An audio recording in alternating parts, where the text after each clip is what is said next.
El 6 de abril de 2026, a las 7 de la tarde hora del este, 4 seres humanos desaparecieron. Durante 40 minutos exactos, ninguna antena de la Tierra pudo escuchar sus voces. La nave que los transportaba, una cápsula Orión bautizada Integrity por su propia tripulación, había pasado detrás de la Luna, y el cuerpo entero del satélite se interpuso entre ellos y cualquier posibilidad de comunicación con su planeta natal. En ese silencio absoluto, a 406.770 kilómetros de casa, Fred Wiseman, Victor Glover, Christina Koch y Jeremy Hansen miraron por la ventana y vieron con sus propios ojos algo que solo 24 personas en toda la historia habían visto antes que ellos, y ninguna desde diciembre de 1972. Vieron la cara oculta de la Luna. Y durante las 7 horas que duró ese sobrevuelo, trabajando en 2 turnos para no perder ni un minuto de luz aprovechable, dispararon aproximadamente 10.000 fotografías. Conviene entender bien qué significa eso. No se trata de turistas asomados a una ventanilla.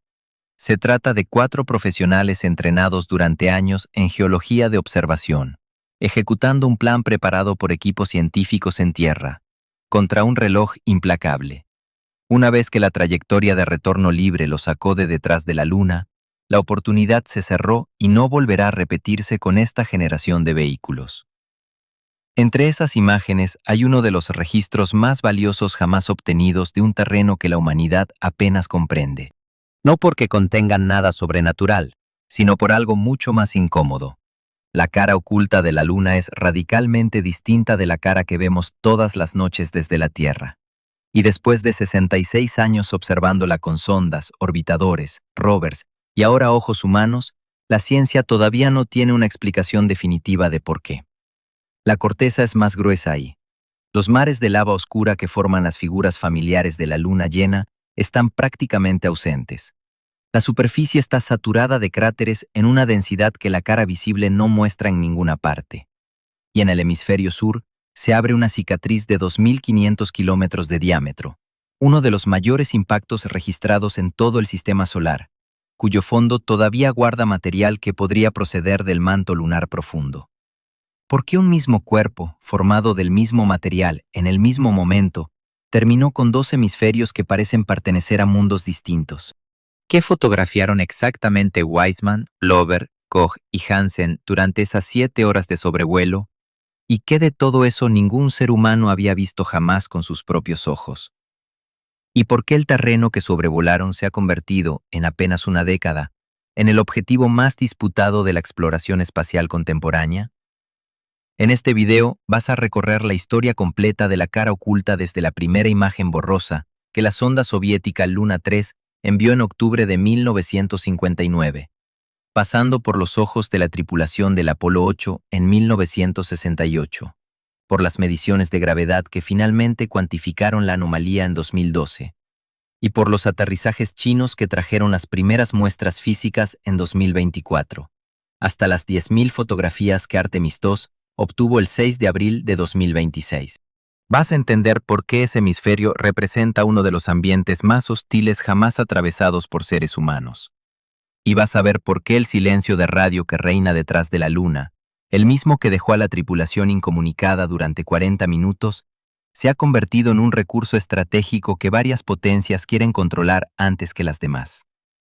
La Luna está bloqueada por marea con la Tierra. Eso significa que su periodo de rotación coincide exactamente con su periodo orbital, de modo que siempre nos muestra el mismo hemisferio. No es un detalle poético. Es una consecuencia física directa de miles de millones de años de fricción gravitacional que fue frenando la rotación lunar hasta sincronizarla. Por eso, durante toda la historia de la humanidad hasta 1959, ningún ser humano, ningún telescopio, ningún instrumento vio jamás el otro lado. Conviene precisar un matiz que suele confundirse. No vemos exactamente el 50% de la superficie lunar, sino algo más.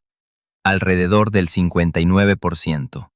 La órbita de la Luna es ligeramente elíptica y su eje está algo inclinado, lo que produce un balanceo aparente llamado libración, un cabeceo lento que a lo largo de un mes nos deja asomarnos unos grados por encima de cada borde.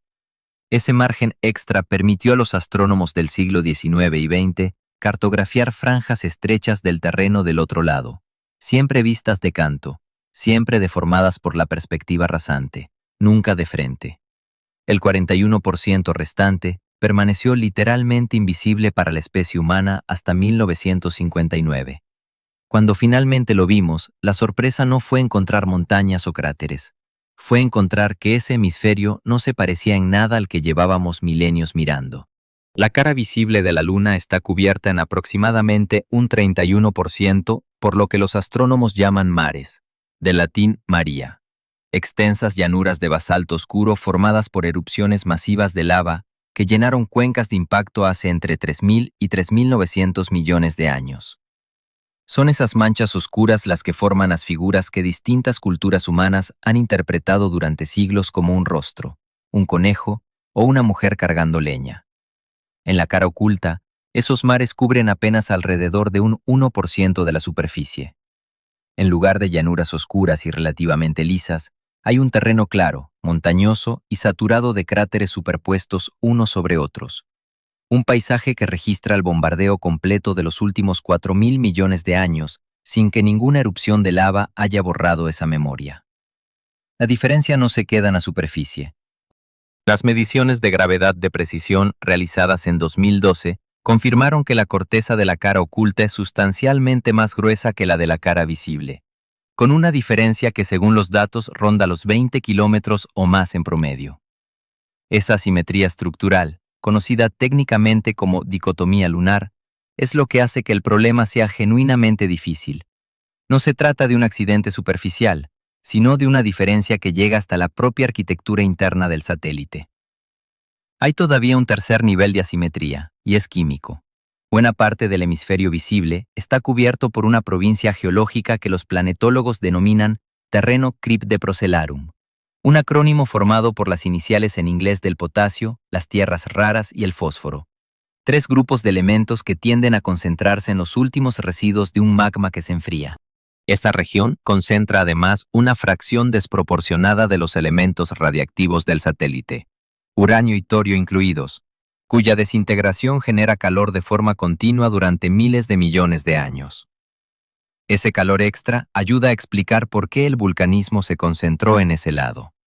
Pero no explica por qué esos elementos se acumularon ahí y no en el hemisferio opuesto, con lo cual el problema simplemente se desplaza un paso hacia atrás en lugar de resolverse. Y ahí está el problema. La Luna, según el modelo estándar aceptado por la mayoría de la comunidad científica, se formó a partir de los escombros de una colisión gigantesca entre la Tierra primitiva y un cuerpo del tamaño de Marte, hace aproximadamente 4.500 millones de años. Todo ese material se acumuló, se fundió, formó un océano de magma global y se enfrió. Un proceso así, en un cuerpo esférico sin atmósfera y sin placas tectónicas, debería producir un resultado razonablemente uniforme en toda su superficie. No lo produjo. Y la asimetría importa mucho más allá de la curiosidad geológica, porque la Luna es el archivo mejor conservado que tenemos de la infancia del sistema solar. La Tierra ha borrado su propio registro. La tectónica de placas recicla continuamente la corteza. La erosión desmantela cualquier cráter en unos pocos millones de años, y la actividad biológica altera la química superficial de forma constante. En la Luna no ocurre nada de eso. Cada cráter permanece donde cayó, prácticamente intacto, durante miles de millones de años. Entender por qué ese archivo tiene dos mitades distintas no es un detalle secundario. Condiciona cómo interpretamos absolutamente todo lo que ese archivo contiene, incluido el registro del bombardeo que la propia Tierra recibió durante el mismo periodo, cuando la vida estaba empezando aquí.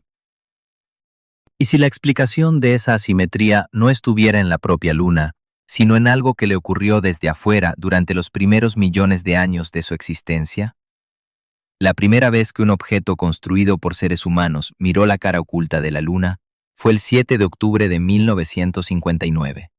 La sonda soviética Luna 3, lanzada el 4 de octubre desde el cosmódromo de Baikonur, exactamente 2 años después del lanzamiento del Sputnik 1, sobrevoló el satélite a una distancia de unos 65.000 kilómetros y apuntó su cámara hacia un hemisferio que hasta ese momento pertenecía enteramente a la especulación.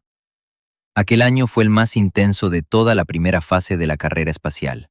En enero de 1959, Luna 1 se había convertido en el primer objeto humano en escapar de la gravedad terrestre y alcanzar las inmediaciones de la Luna, aunque falló su objetivo de impacto. En septiembre, Luna 2 logró el primer impacto deliberado de un objeto artificial contra otro cuerpo celeste. Y apenas un mes después, Luna 3 fotografió el lado que nadie había visto. 3 primicias históricas en 9 meses, todas soviéticas, todas ejecutadas mientras Estados Unidos todavía intentaba lanzar sondas lunares que explotaban de forma sistemática en la rampa o poco después del despegue. La tecnología empleada resulta hoy casi conmovedora por su simplicidad. Luna 3 no llevaba sensores digitales, que todavía no existían. Llevaba película fotográfica de 35 milímetros, resistente a la radiación, que la propia sonda revelaba a bordo mediante un pequeño laboratorio químico automatizado. Una vez revelados los negativos, un sistema de escaneo los convertía en una señal de televisión analógica que se transmitía a la Tierra línea por línea, con una lentitud extrema y una calidad que los propios ingenieros soviéticos describieron como marginal. De las 40 exposiciones tomadas, solo 17 se transmitieron con calidad utilizable, cubriendo aproximadamente el 70% del hemisferio oculto. Las imágenes eran borrosas, con bajo contraste, atravesadas por ruido eléctrico. Y aún así fueron suficientes para producir el primer resultado científico inesperado de la carrera espacial. En aquel hemisferio no había mares. El equipo soviético, liderado por Sergei Korolev, como diseñador jefe del programa, publicó al año siguiente el primer atlas de la cara oculta de la Luna, asignando nombres a las formaciones recién descubiertas. Ahí aparecieron por primera vez denominaciones que siguen vigentes hoy, entre ellas el Mare Moscoviense, uno de los poquísimos mares que sí existen en ese hemisferio, y el cráter Tsiolkovsky, bautizado en honor al pionero teórico de la cosmonáutica rusa, Konstantin Tsiolkovsky. La elección de esos nombres tuvo, además, una consecuencia duradera que rara vez se menciona. La Unión Astronómica Internacional, el organismo que regula la nomenclatura de los cuerpos celestes, terminó aceptando la mayor parte de las propuestas soviéticas, de modo que la toponimia de la cara oculta quedó marcada de forma permanente por el hecho de que la Unión Soviética llegó primero. Es la razón por la que un hemisferio entero de la Luna está salpicado de nombres como Mendeleev, Lomonosov o Gagarin, mientras que la cara visible conserva mayoritariamente la nomenclatura latina y europea heredada de los cartógrafos del siglo XVII, empezando por el jesuita italiano Giovanni Battista Riccioli, quien en 1651 fijó buena parte de los nombres que todavía usamos para los mares y cráteres del lado que vemos. Cuando Luna 3 completó su transmisión, la sonda quedó fuera de contacto de forma definitiva pocas semanas después. Su misión duró apenas días útiles y produjo un puñado de imágenes de calidad marginal. Bastó para cambiar de forma irreversible el mapa de un cuerpo que la humanidad llevaba observando desde antes de que existiera la escritura. Aquel atlas planteó, sin quererlo, la pregunta que 66 años después sigue abierta. La comunidad científica internacional tardó años en aceptar plenamente los resultados, en parte por la calidad marginal de las imágenes y en parte por el clima de desconfianza propio de la Guerra Fría. Pero la observación central resultó ser correcta y se confirmaría con cada misión posterior. Los dos hemisferios de la Luna son fundamentalmente distintos entre sí. 9 años después de Luna 3, 3 seres humanos vieron la cara oculta con sus propios ojos por primera vez en la historia de la especie. El 24 de diciembre de 1968, la nave Apolo 8, tripulada por Frank Borman, James Lovell y William Anders, entró en órbita lunar tras un viaje de 3 días, convirtiéndose en la primera misión tripulada en abandonar la influencia gravitacional dominante de la Tierra. Apolo 8 completó 10 órbitas alrededor de la Luna a lo largo de 20 horas, y en cada una de ellas, la nave desapareció detrás del satélite, perdiendo todo contacto por radio con el control de misión en Houston durante aproximadamente 45 minutos por vuelta. Fue durante uno de esos periodos de silencio cuando Borman, Lovell y Anders se convirtieron en las primeras personas que observaron directamente el terreno que Luna 3 había fotografiado de forma borrosa casi una década antes. El primero de esos silencios fue, además, el momento de mayor tensión de toda la misión. La maniobra de inserción en órbita lunar tenía que ejecutarse precisamente detrás de la Luna, fuera de contacto, y de su resultado dependía todo. Un encendido demasiado largo habría estrellado la nave contra la superficie, y uno demasiado corto la habría enviado de vuelta hacia el espacio en una trayectoria imposible de corregir. El control de misión conocía el instante exacto en que debía reaparecer la señal si la maniobra había salido bien, y esperó ese instante sin poder hacer absolutamente nada. La señal llegó cuando debía llegar. Apolo 8 no estaba planeado originalmente como misión lunar. Su perfil se reorganizó de forma acelerada a mediados de 1968 ante los retrasos del módulo lunar y ante la sospecha, dentro de la NASA, de que la Unión Soviética preparaba su propio vuelo tripulado alrededor de la Luna. Los soviéticos habían enviado ya la sonda Sond 5 en septiembre de 1968, con tortugas a bordo, en un vuelo circumlunar con regreso a la Tierra que la inteligencia estadounidense interpretó, correctamente, como un ensayo previo a un intento tripulado. Las descripciones que la tripulación transmitió una vez restablecido el contacto coincidieron con los datos soviéticos y añadieron el elemento humano que ninguna sonda podía aportar.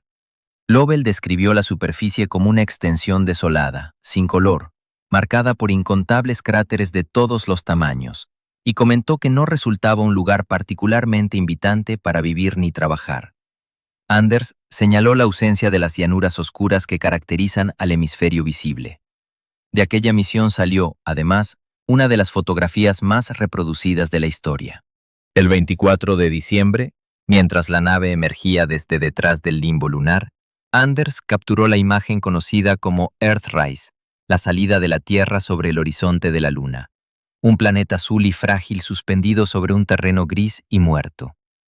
Esa fotografía se convirtió en un símbolo cultural que trascendió por completo el ámbito científico y que suele citarse como uno de los detonantes visuales del movimiento ambientalista moderno.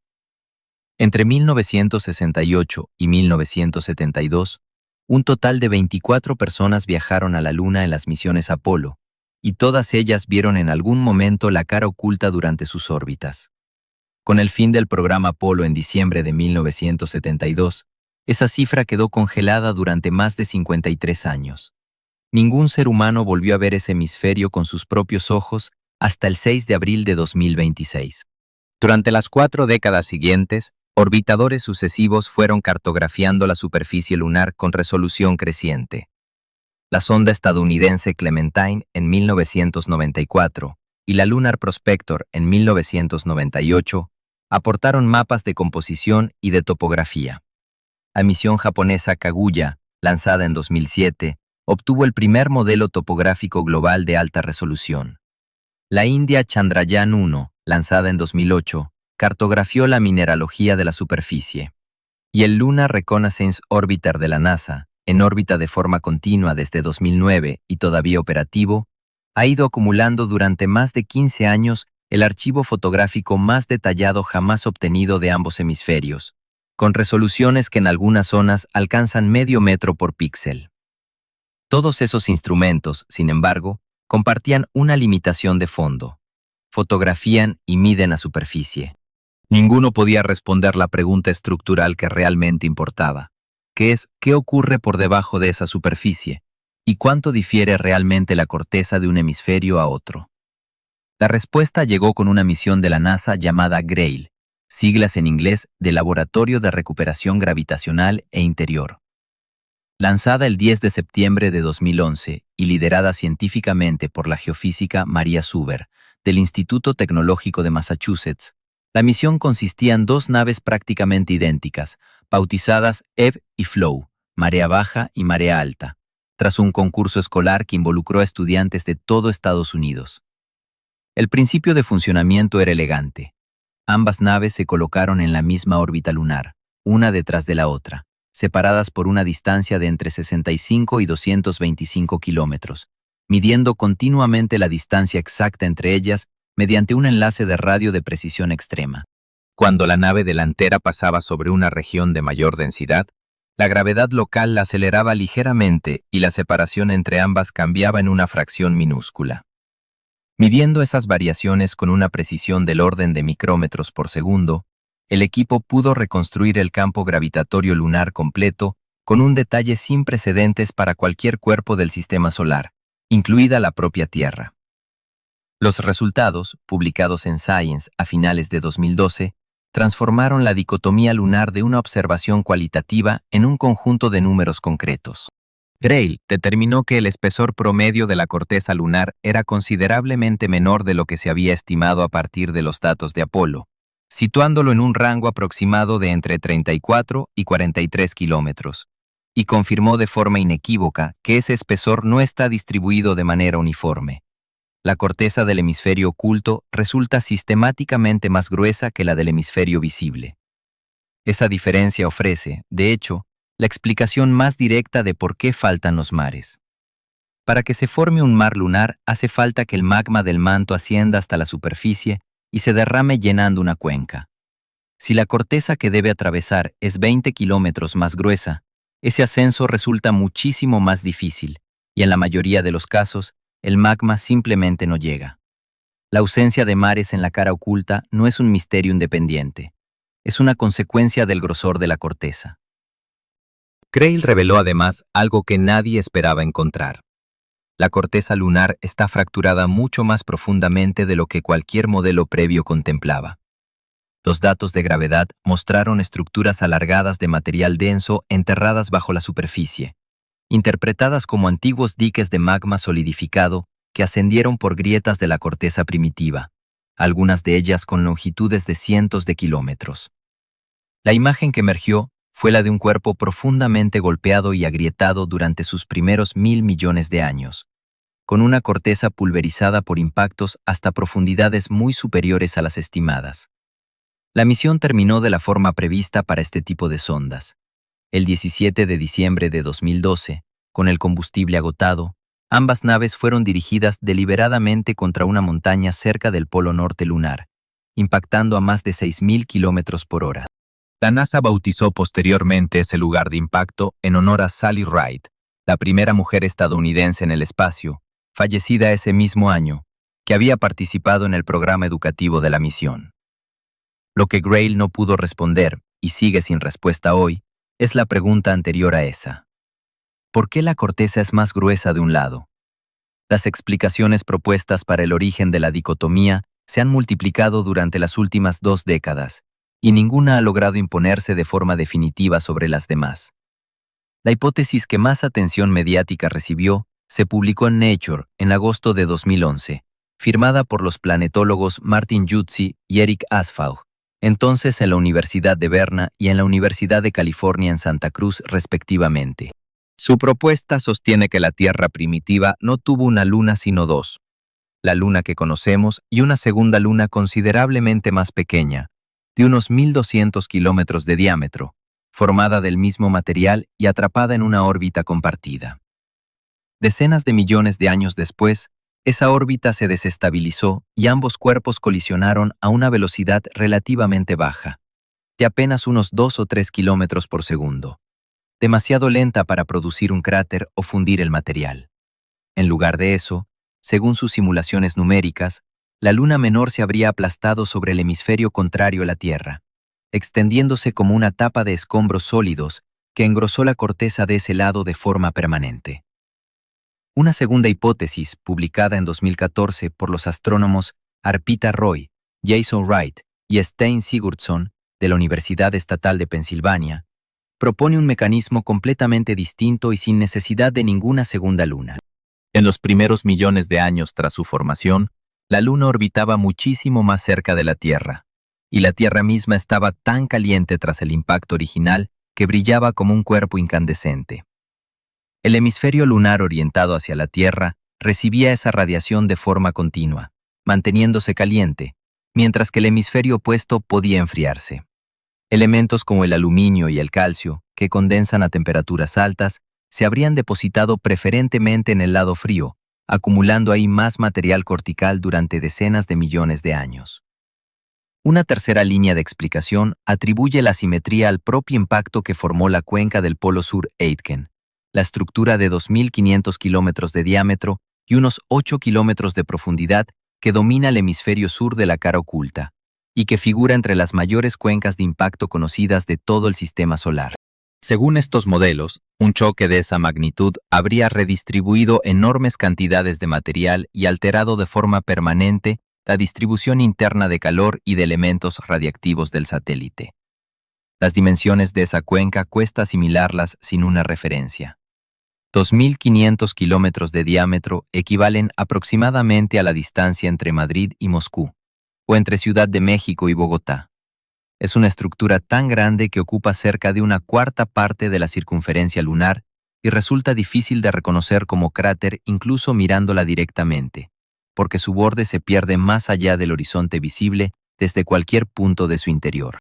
Los modelos de impacto estiman que el objeto responsable pudo medir entre 150 y 200 kilómetros y golpear en un ángulo oblicuo hace aproximadamente 4.300 millones de años, lo que la convierte en la cuenca de impacto más antigua identificada de la Luna y en un registro directo de las condiciones del sistema solar durante su infancia violenta.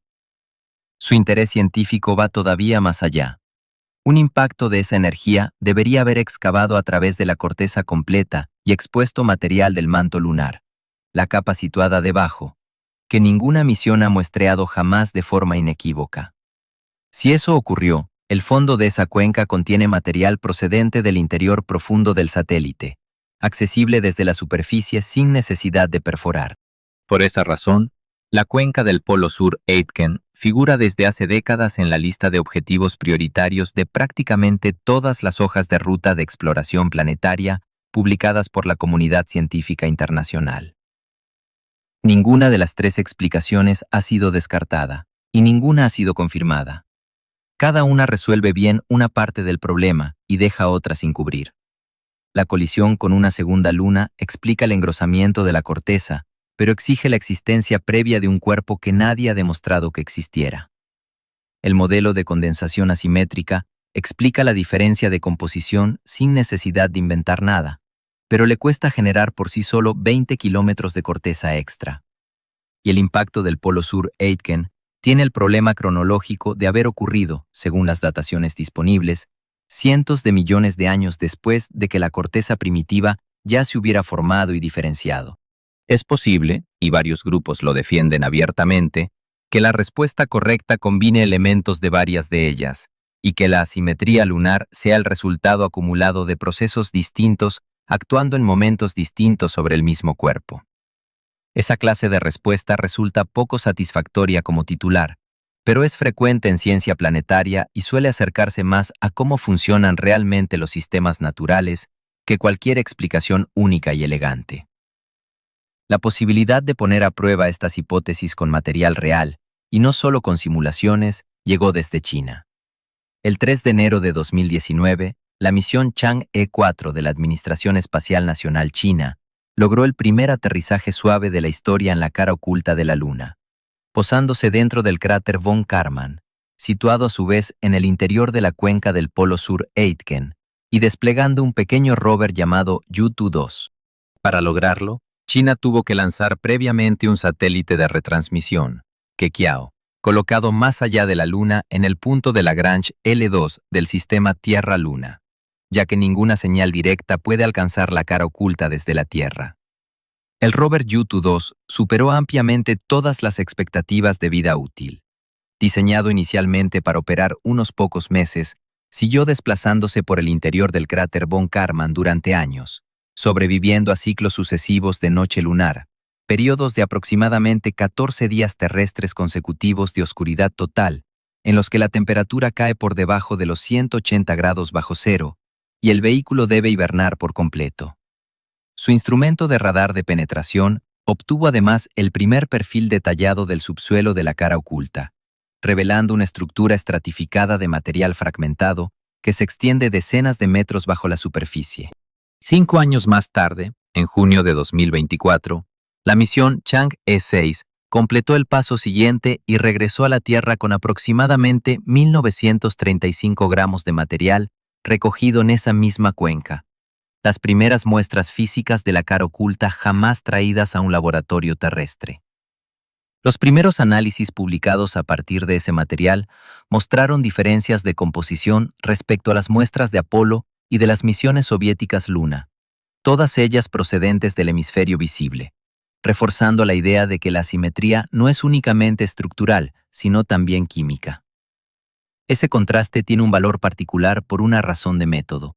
Durante más de medio siglo, absolutamente todo el material lunar analizado en laboratorios terrestres, los 382 kilogramos traídos por las 6 misiones Apolo, tripuladas entre 1969 y 1972, y las cantidades mucho menores recogidas por las sondas automáticas soviéticas Luna 16, 20 y 24, procedía de un único hemisferio.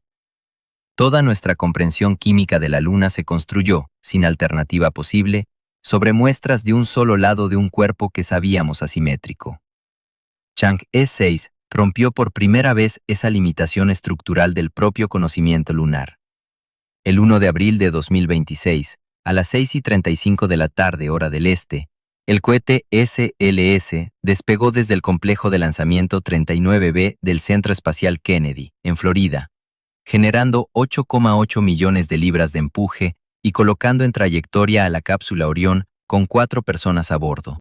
Era la primera vez que seres humanos volaban en ese cohete y en esa nave, y la primera misión tripulada hacia la Luna desde Apolo 17 en diciembre de 1972.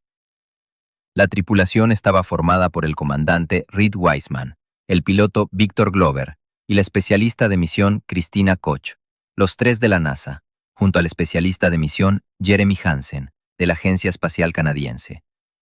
El módulo de servicio europeo, aportado por la Agencia Espacial Europea, proporcionaba propulsión, energía y soporte vital, con 4 paneles solares que, una vez desplegados, daban a la nave una envergadura cercana a los 19 metros. La tripulación bautizó a su nave Integrity. La composición de esa tripulación rompió varios patrones que llevaban medio siglo intactos. Christina Koch se convirtió en la primera mujer que viaja hacia la Luna, después de que las 24 personas que lo hicieron entre 1968 y 1972 fueran todas hombres. Koch llegaba además con el récord del vuelo espacial individual más largo realizado por una mujer, 328 días consecutivos a bordo de la Estación Espacial Internacional entre 2019 y 2020.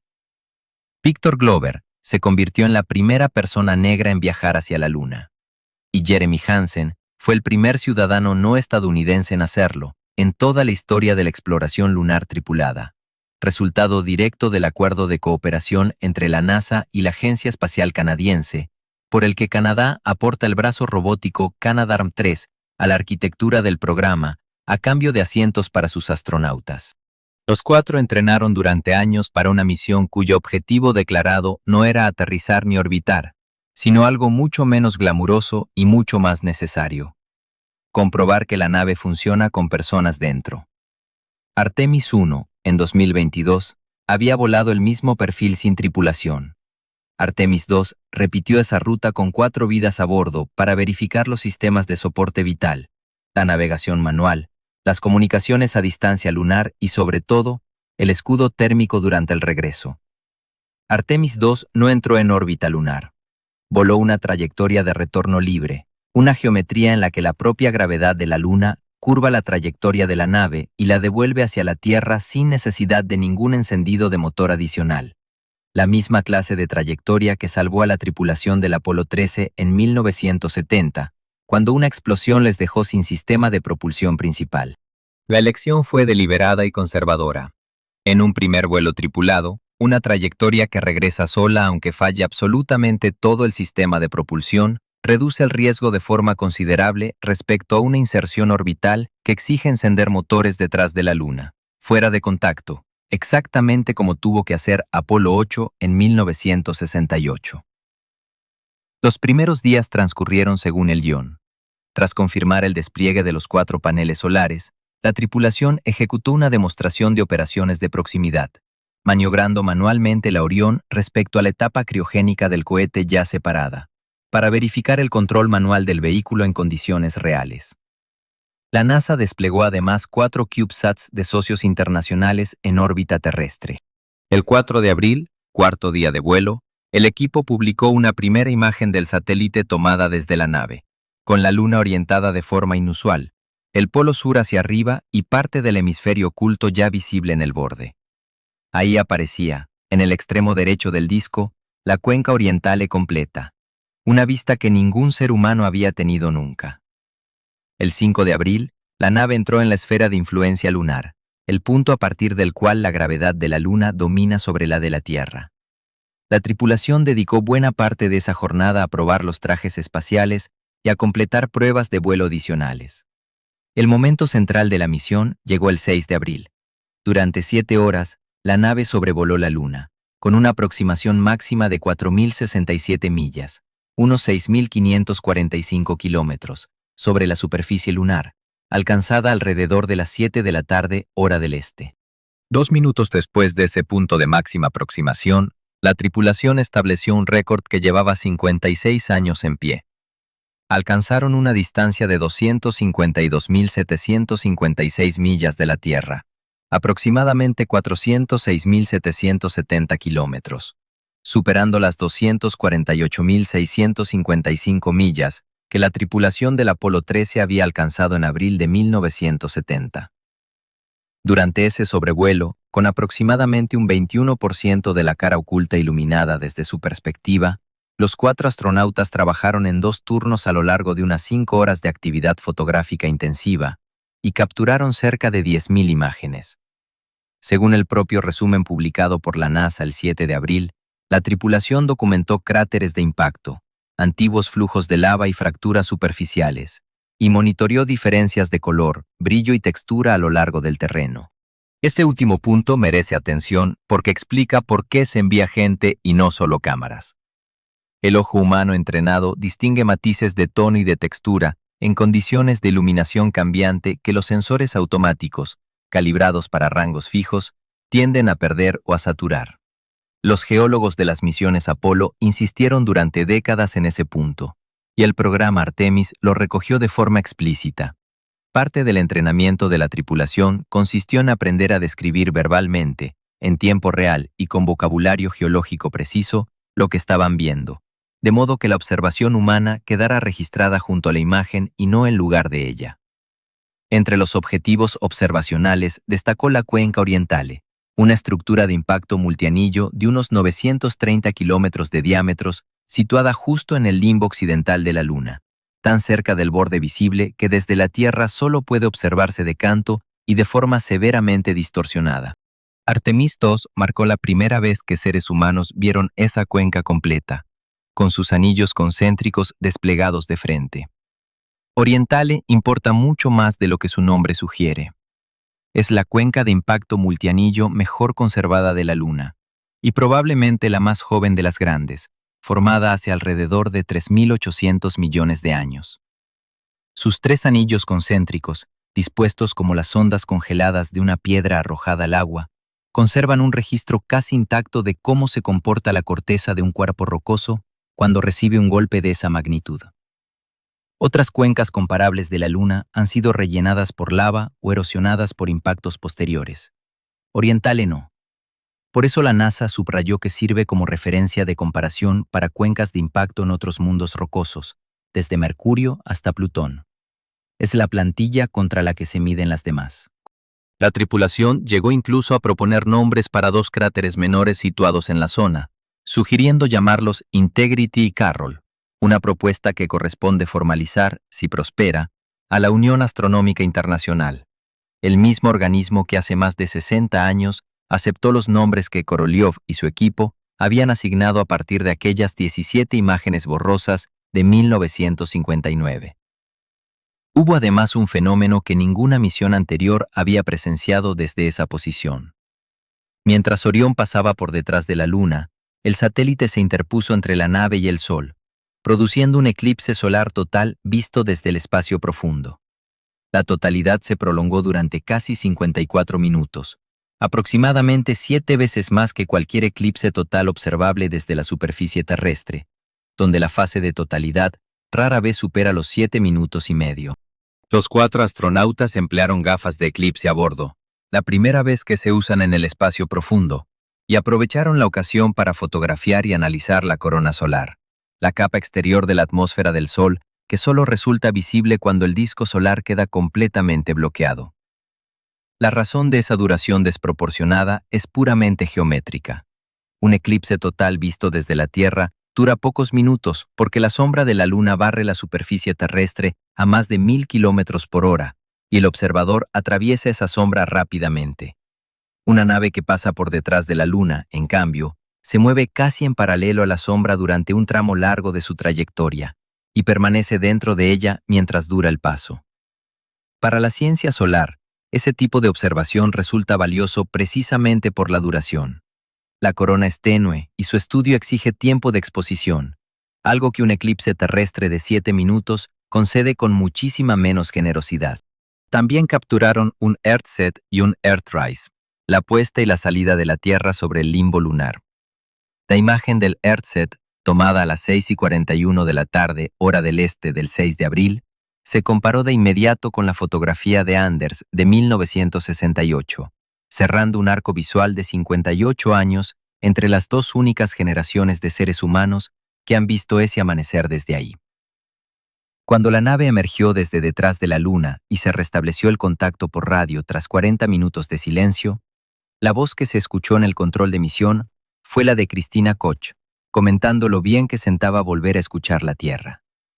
La misión terminó el 10 de abril de 2026 a las 8:07 de la noche, hora del este, con el amerizaje de Orión en el Océano Pacífico frente a la costa de California y su recuperación a bordo del buque USS John P. Murtaugh, en una operación conjunta de la NASA, la Marina y la Fuerza Aérea de Estados Unidos. Los 4 tripulantes salieron de la cápsula aproximadamente una hora después del impacto con el agua. Fueron trasladados en helicóptero al buque y sometidos de inmediato a evaluaciones médicas antes de volar de regreso al Centro Espacial Johnson, en Houston. En total, la tripulación había recorrido 695.081 millas, algo más de 1.118.000 kilómetros, y había pasado poco más de 9 días fuera de la Tierra. Las evaluaciones médicas posteriores al vuelo no eran un trámite. Una misión de esta duración fuera de la magnetosfera terrestre constituye, en sí misma, un experimento sobre el cuerpo humano del que existen muy pocos precedentes. Las últimas personas que atravesaron ese entorno lo hicieron hace más de medio siglo, con instrumentación de monitoreo incomparablemente más limitada y sin ninguna de las herramientas de análisis genético y molecular disponibles hoy. Los datos fisiológicos de estos 4 astronautas alimentarán durante años los modelos de riesgo con los que se planificarán las misiones de superficie posteriores y, eventualmente, los vuelos hacia Marte. El trayecto que Artemis II completó en 10 días atraviesa uno de los entornos más hostiles que un ser humano puede recorrer con la tecnología actualmente disponible, y cada una de sus fases plantea un riesgo distinto y perfectamente identificado de antemano. El primero es la radiación. La Estación Espacial Internacional orbita a unos 400 kilómetros de altitud, muy por dentro de la magnetosfera terrestre, que desvía la mayor parte de las partículas cargadas procedentes del Sol y del espacio profundo. Una misión lunar abandona esa protección por completo. Al salir de la órbita terrestre, la nave atraviesa los cinturones de radiación de Van Allen, regiones donde las propias líneas del campo magnético terrestre concentran partículas de alta energía, y después queda expuesta durante días a los rayos cósmicos galácticos y a cualquier eyección de masa coronal que el Sol decida producir sin previo aviso. Orión incorpora por ese motivo un refugio improvisado en su interior, diseñado para que la tripulación pueda apilar equipamiento y bolsas de material alrededor de sí misma en caso de una tormenta solar detectada con antelación. El calendario de esta misión añadía una complicación adicional. El Sol atraviesa un ciclo de actividad de aproximadamente 11 años, y el máximo del ciclo actual se alcanzó alrededor de 2024 y 2025, lo que significa que Artemis II voló en un periodo de actividad solar todavía elevada, con una probabilidad de eventos de partículas energéticas superior a la que habría enfrentado en un mínimo solar. Los equipos de meteorología espacial de la NASA Vigilaron la actividad de la estrella de forma continua durante los 10 días de misión, con capacidad de recomendar el uso del refugio si detectaban una eyección dirigida hacia la trayectoria de la nave. El segundo riesgo es el propio silencio. Los 40 minutos sin comunicación durante el paso por detrás de la Luna no son un inconveniente operativo menor. Son un periodo en el que ninguna asistencia desde Tierra resulta posible en absoluto. Si un fallo grave hubiera ocurrido en ese intervalo, la tripulación habría tenido que diagnosticarlo y resolverlo sin ningún apoyo del control de misión, con los procedimientos memorizados y la documentación de a bordo como única referencia. Ese silencio no es una limitación tecnológica que pueda resolverse con antenas más potentes. Las ondas de radio viajan en línea recta y no atraviesan 3.474 kilómetros de roca. La única forma de mantener contacto con algo situado detrás de la Luna es colocar un repetidor en un punto desde el cual se vean simultáneamente la Tierra y el objetivo. Es exactamente lo que China hizo con el satélite Keqiao, cuyo nombre significa Puente de Urracas, en referencia a una leyenda tradicional china sobre un puente formado por aves para reunir a dos amantes separados por la Vía Láctea. Ese satélite, situado más allá de la Luna en el punto de Lagrange L2 del sistema Tierra-Luna, tuvo que estar operativo antes de que Chang'e 4 intentara siquiera el descenso, y sin él el aterrizaje habría sido técnicamente imposible de controlar. El tercero, y estadísticamente el más peligroso, es el regreso. Una nave que vuelve de la Luna entra en la atmósfera terrestre a una velocidad cercana a los 40.000 kilómetros por hora, sustancialmente superior a los aproximadamente 28.000 de una reentrada desde órbita baja. La diferencia parece modesta expresada así, pero la energía que hay que disipar crece con el cuadrado de la velocidad, de modo que volver de la Luna implica deshacerse de aproximadamente el doble de energía que volver de la órbita terrestre, y toda esa energía se convierte en calor en cuestión de minutos.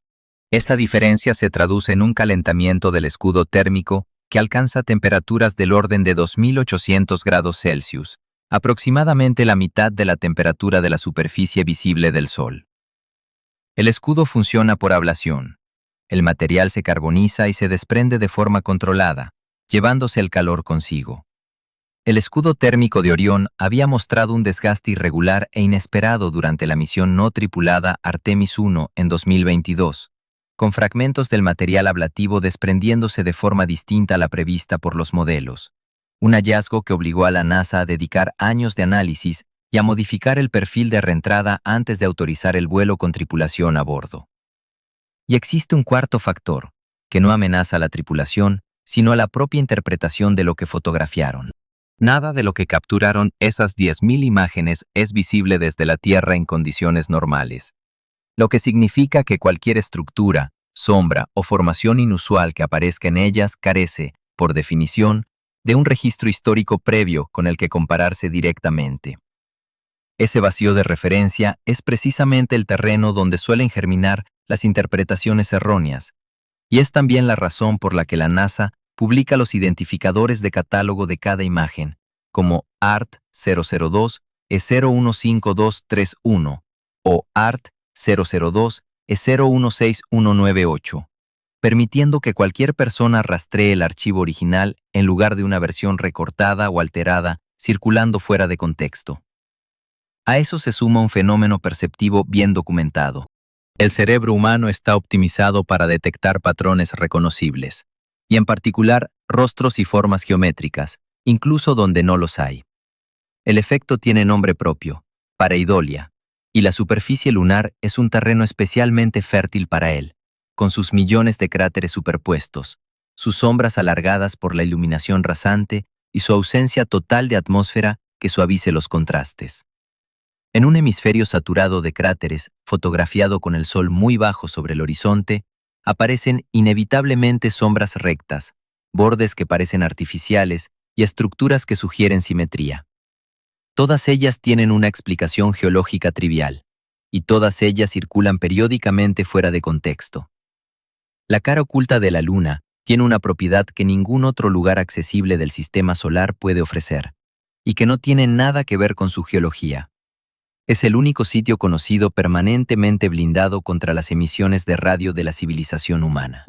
Los mismos 3.474 kilómetros de roca lunar que dejaron a Weissman, Glover, Koch y Hansen incomunicados durante 40 minutos bloquean también, de forma total y permanente, todas las transmisiones de radio, televisión, radar y telefonía que la Tierra emite de forma continua hacia el espacio.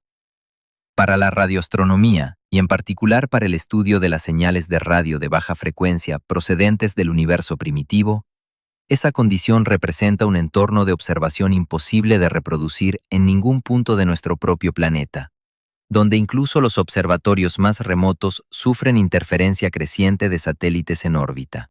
Lo que se busca observar ahí tiene un nombre y una importancia considerable: las llamadas edades oscuras del universo, el periodo que transcurrió entre la emisión de la radiación de fondo de microondas, unos 380.000 años después del Big Bang, y el encendido de las primeras estrellas, varios cientos de millones de años más tarde.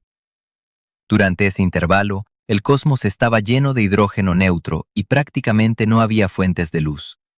La única señal disponible de esa época es una emisión del hidrógeno en una longitud de onda de 21 centímetros que, estirada por la expansión del universo durante más de 13.000 millones de años, nos llega hoy en frecuencias de radio muy bajas. Y esas frecuencias son precisamente las que la ionosfera terrestre distorsiona y las que la actividad humana satura por completo. Ese valor científico convierte al hemisferio oculto en un objetivo estratégico. La NASA ha financiado estudios conceptuales para instalar radiotelescopios en cráteres de la cara oculta, incluida una propuesta que contemplaría desplegar una malla metálica en el interior de un cráter para formar un plato reflector de aproximadamente 1 kilómetro de diámetro, aprovechando la propia forma cóncava del terreno como estructura de soporte. China, por su parte, ya ha demostrado capacidad operativa real en ese terreno con Chang'e 4 y Chang'e 6, y su programa de Estación Internacional de Investigación Lunar, desarrollado junto a Rusia y con la participación anunciada de varios otros países, contempla infraestructura permanente en la Luna durante la década de 2030.